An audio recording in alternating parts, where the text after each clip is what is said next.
As an undergraduate at Oregon State, I saw a future in plastics recycling using pyrolysis.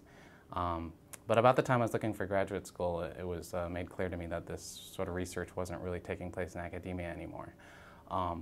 But I was also made aware that the technique of pyrolysis also applies to biofuels, and soon enough I was working on this very technology at University of Massachusetts Amherst in the Huber Lab Group.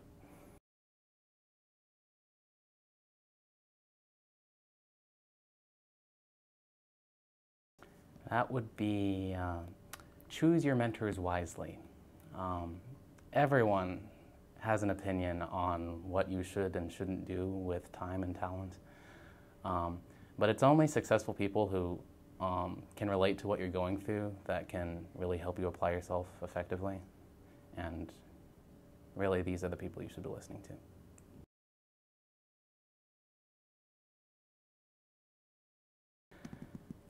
Chemistry is something that I've loved as soon as I knew what it was, but I think one of my earliest fascinations was patterns, like spirograph and light bright and pattern blocks. Experiment-wise, the first thing that comes to mind is playing with a Connect 4 board. And even as a kindergartner, I must have intuitively understood that red and black should come out even, because it drove me absolutely crazy that one of my patterns used more red pieces than black. So, being on the cutting edge means no one really knows how to take a project from start to finish, and you get the opportunity to do new things. My favorite tasks, opportunities, jobs that get handed to me are on the lines of build this thing to do something new, but you don't get a manual because it's never been done before. So really get to try new things, and it's very rewarding to come up with a new idea, a new method, or a new way to do something, and have something come out of it.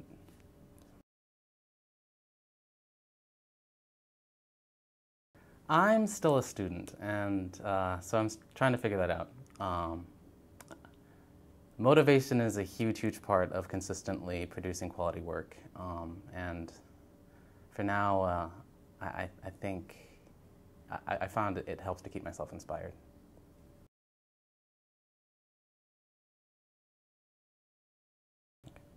I would say biofuels are important for 3 reasons.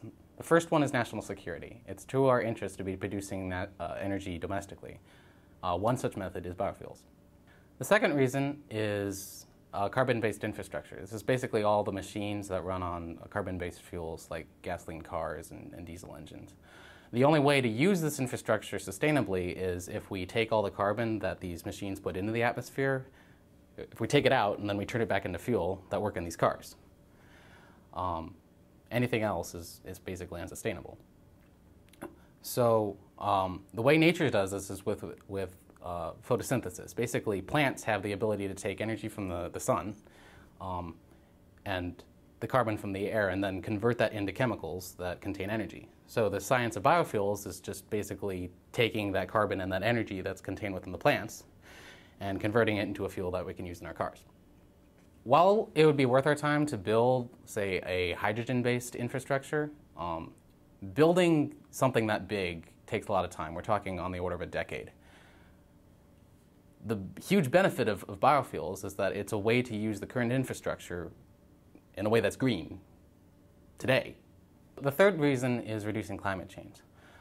Basically, biofuels as opposed to fossil fuels are green. And the reason for that is a fossil fuel is never green because we're only dealing with a one-way transfer of carbon from the geosphere to the atmosphere. A biofuel, on the other hand, when it's done the right way, we have complete cycling of carbon from the biosphere to the technosphere, if you will, to the atmosphere, and then it goes back into the plant. And so it's important that everything starts and ends as a plant, because that way the atmosphere is spared of taking on this carbon. So in order to do this, we need to satisfy 3 criteria. First, we need to make sure that any carbon that we get from plants, basically, it has to start and end as a plant. So anything we cut down, we have to plant. It kind of goes without saying. The second one is a little harder. We need the space to plant everything such that the rate at which the infrastructure is expelling carbon to the atmosphere is equal to the rate at which these plants are sucking in the carbon. Because otherwise, we're still increasing the amount of carbon that goes to the atmosphere. The last criteria is this, basically we can't spend more carbon growing the plants and converting them into fuel than what's actually in the plant.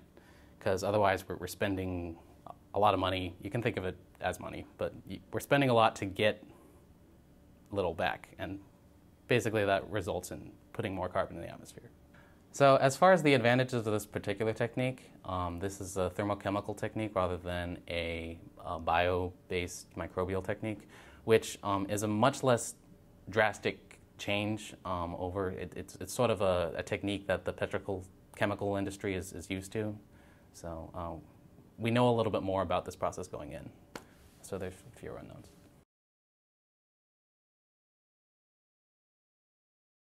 My graduate advisors, Lagas Munciaris and George Huber, are constantly refining my techniques, and I'm learning new stuff every day about research. Octave Levenspiel, as a textbook writer, has been very, very helpful, not for the least of which is recommendations on why it's better not to do certain things a certain way. As far as inspiration goes, I really look to public eye figures like Carl Sagan and Neil deGrasse Tyson, Richard Feynman, Bill Nye. Without these figures, I mean, I wouldn't have the appreciation for science that I do today.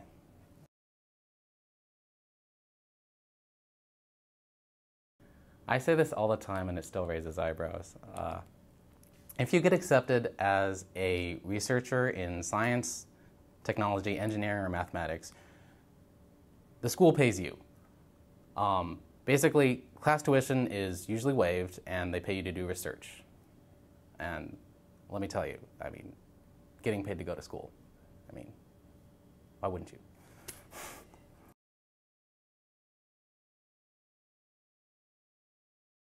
I would save my lab mates. You can't do research unless you have someone to get beer with after. I suppose you need a lab too, but that can be rebuilt, so.